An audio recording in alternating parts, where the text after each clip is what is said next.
my channel. So today, it is really a special day because I'm going to do a reading vlog, and my favorite thing about this reading vlog is dumating na.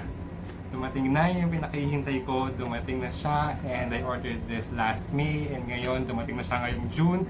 So today is June 26, 2020, so it's a Friday. So ang book na tinutukoy ko is dito na siya. So buksan na natin. So I'm really excited about this. First read, alam niyo na kung ano to, based on the title. So, the book that I'm talking about is The Ballad of Songbirds and Snakes by Suzanne Collins. Suzanne Collins. So yeah, I'm really much excited about this. So nag-glare siya, so buksan lang natin siya. I just got home from work, so pumunta muna ako ng bookstore just to buy this book, and I'm really much excited about this. And you know, it's really amazing kasi sobrang tagal ko nang hinihintay itong book na to, and then dumating na siya. Wait lang. So, dapat dahan-dahan lang tayo ng pagbukas kasi baka ma-damage yung buhok. Pero so far, perfect yung wala siyang damage. So, talagang fresh na talaga from shipping talaga tong libro na to. So,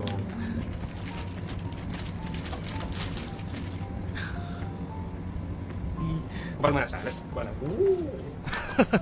So, naked. So, this is the image of pag nakahubad na siya. So, ang pangat ang word na nakahubad. So, kung ngayon, time check tayo, it is 6:48 ng gabi. So, I think I'm going to read this mamaya because I'm actually currently reading this one. So, A Monster Calls by Patrick Ness. So, I'm on page 169. So, malapit na ako matapos. Parang, I think mga 30 pages na lang to. This book is part of the Persidaton Prom. So, this is the book, These the Encounters Prom. So, read a book with monsters. So, ito yung napili ko. Actually, hindi ito yung talaga yung original napili ko. Ang napili ko is A Trail of Lightning, but I changed my mind. But, you know, wala naman sigurong masama na magpalit, no? I'm going to finish this and then proceed with the prequel of The Hunger Games. So, I'm gonna give you an update for this. So, stay tuned. So, The Ballad of Songbirds and Snakes is a dystopian novel by Suzanne Collins, which is a prequel to the Hunger Games trilogy. We follow our main character, a teenage boy named Coriolanus Snow, or most people known as President Snow of the Hunger Games. Set in the 10th Hunger Games, Coriolanus is tasked with mentoring District 12 tribute for his one-shot glory.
So time check tayo, it is 10 o'clock in the morning. So kanina nagising na ako around mga 6 a.m. So quarter to 6 nagising na ako, and then I started reading mga 6 o'clock. So primarily because I wanted to read na talaga the prequel of The Hunger Games, which is The Ballad of Songbirds and Snakes by Suzanne Collins. I don't know why, but I keep on saying Collins instead of Collins. Parang yesterday ganun din ako, and it's really funny. I don't know what's happening to me, but anyway, I'm on page 76 of this book. So chapter 6 na po ako with this book, and I really love it. I really am enjoying this book kahit maingay sa labas. I have some notes here. So the reason why I do notes because I'm planning to review this. So I like Lucy Gray's character, which is I find her as funny, strong, and cute. So na-introduce siya nung una by singing. So kumbaga kung si Katniss, you know, her talent is bow and arrow. Si Lucy Gray naman is more on singing. For now because I'm only on page 76. 26. So one of her line in the song is I really got goosebumps kasi ang sinabi niya doon is nothing you can take from me was ever worth keeping. So I really got goosebumps on that. Sabi ko, introduction pa lang pasabog na siya. I wanted to see more of her story, you know, the character development. Somehow, okay, of course, Snow is Snow. I like his character, you know, the introduction, but you know, I am really more interested with Lucy Gray. Lastly, I am actually listening to the audiobook and reading the book at the same time. So the narrator of this audiobook is Santina Fontana. So if you guys don't know Santina Fontana, nasa Crazy Ex-Girlfriend siya, which is a wonderful series, and at the same time, he is in Frozen, which is Prince Hans. So if you guys know the song A Love is an Open Door, so ito siya sa kumanta doon, and together with Anna. For now, yun muna, and I'm gonna give you guys an update later, so bye for now.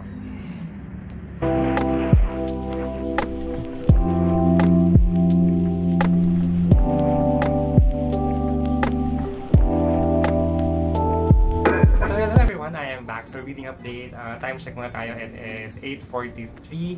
So nakikita ba, 8:43 na ng gabi, and I managed to read up until page 157. So actually, I am done with the part 1, which is the mentor. So ngayon, nasa part na ako ng the prize, which is part 2. What I like about this story for this part is the connection between our main character, which is Snow, and the female tribute, which is Lucy Gray. Doon sila ng introduction, yung unang-una sila nagkita. You know, I really find it funny because sabi ni Lucy is, you know, as a mentor, what can you bring pa aside from the roses? So sabi naman ni Snow is, you know, I will do my best to be a good mentor. And sabi ba naman ni Lucy is, okay, good luck with that, gorgeous. So tawang-tawa ako kasi, you know, the word gorgeous, sabi ko, as a female tribute, kaya mo sabihin yun sa mentor mo. You know, I feel like Katniss won't, you know, di kayang sabihin ni Katniss and kay Haymitch. To be honest, I keep on comparing, you know, Katniss-Haymitch relationship from the Hunger Games trilogy to this one, which is a prequel with Snow and Lucy. And I really love the character of Lucy. I like, you know, ngayon alam ko na talagang sa District 12, somehow she is a performer, pero not really a total performer. Parang somehow she sings and dance. The difference na nakita ko with this book is, you know, with the Hunger Games trilogy, ang mentor natin is si Haymitch, and then he is mentoring dalawang tao, which is si Pita and si Katniss. While dito naman sa prequel is si President Snow is Snow is mentoring only one. So ibig sabihin parang 24 na mentor and then 24 tributes. For now, I'm gonna give this book a 4.5 out of 5 stars. Yun muna yung rating ko for now because I really did enjoy this book so far with the part 1. So I'm gonna give you an update tomorrow kung ano pa ang mangyayari sa akin. So bye for now!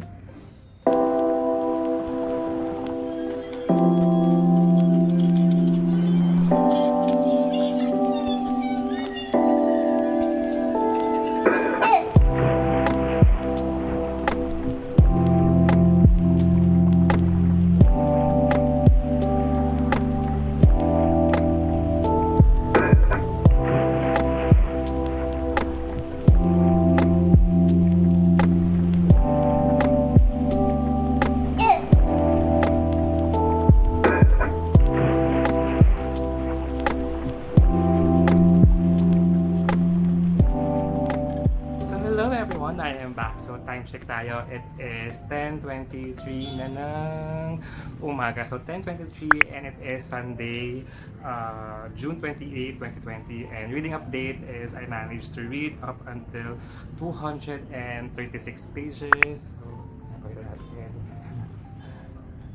so I'm on chapter 16.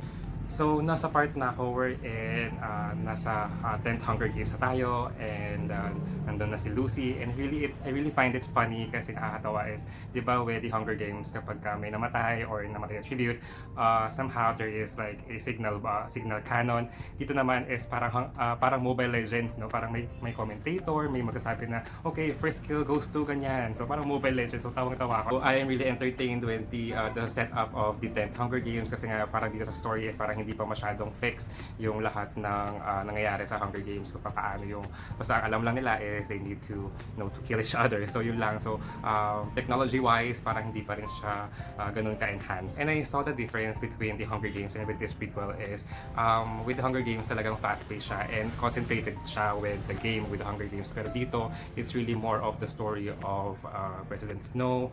Kumbaga, hindi masyado na ma-maximize yung kumbaga yung setting ng story, which is yung Hunger Games na games. While reading this book, I was actually on my edge nung time ng Hunger Games, na start na yung Hunger Games, and I really have like goosebumps na in-announce yung welcome to the 10th Hunger Games. Sabi ko, oh my gosh, parang this is it, the game is starting, this is brutality, and this is everything. Kaya lang, somehow medyo maliit lang yung scenes, and then after nung game, parang bumalik ulit sa kwento ni Snow and the rest of the mentors. So medyo makwento ulit siya. So medyo nabitin ako dun sa so far medyo nabitin ako dun sa game. Kasi with the Hunger Games, di ba, parang dire-diretso lang siya up until hanggang matapos yung book, concentrated tayo doon sa game. Well, dito, it's really more on the side of President Snow. So, kumbaga dito is more concentrated with the mentor side aside from the tributes and the Hunger Games per se. So far, my favorite scene here is yung time na nagpaalam si Lucy kay Snow, na pupunta na si Lucy sa Hunger Games, and I really am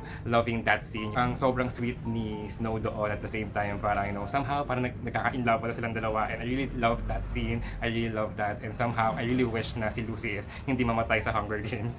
Parang yung wish ko, sana hindi siya mamatay during that game. Yeah, so I'm gonna give you an update later, so bye for now.